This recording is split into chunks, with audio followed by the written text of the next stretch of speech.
We're here at Grace Cathedral in San Francisco, California, and I'm interviewing Joe Williams, one of the newest clergy people on staff, and we're talking about Pride. This is the first day of Pride Month. Joe, could you tell me a little bit about your own personal history? Like, how did you first become involved in things like this, and when did you first become kind of more of an activist?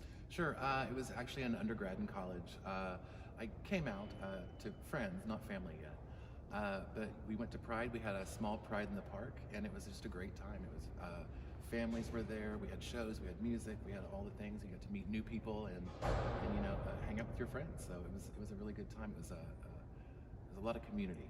So yeah. And so you made those friends, and then maybe you can talk a little bit about what it was like when you first started talking to your family about being gay. I'd love to hear about what their response was for you. Sure.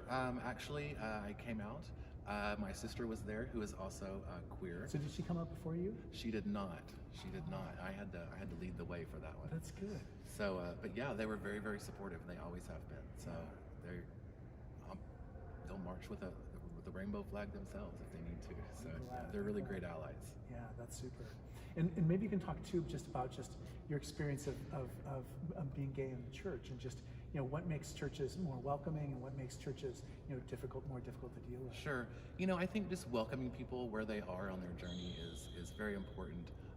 I personally found a spot, the Episcopal Church, because the church that I went to had things on their website and they talked about it openly. Yeah. Just don't keep it a secret. Let everyone know that you're there to support them, that you're there to love them, and there to just pray with them. Yeah, when I was first ordained, it was 30 years ago, and I remember being in a very small rural diocese and being in the committee on ministry where they asked me what I thought about ordaining gay people. And I said I completely believe in this, and I thought that I might not be ordained as a result of that. Right. But the church has come so far from that point.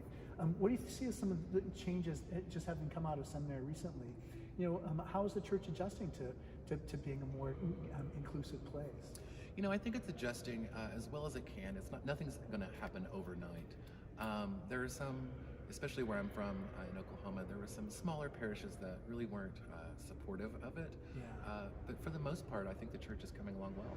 Yeah, me too. And I think people like you are the perfect example for all the greater world to see just the way people can live their life as faithful LGBTQ plus people. Right, just being an example and being a witness, and just giving them someone to look at, so it's not somebody that they see on TV or something, but it's somebody in their actual lives. Right, you're going to be preaching your first sermon from that pulpit, and do you have any ideas about what you want to convey to people?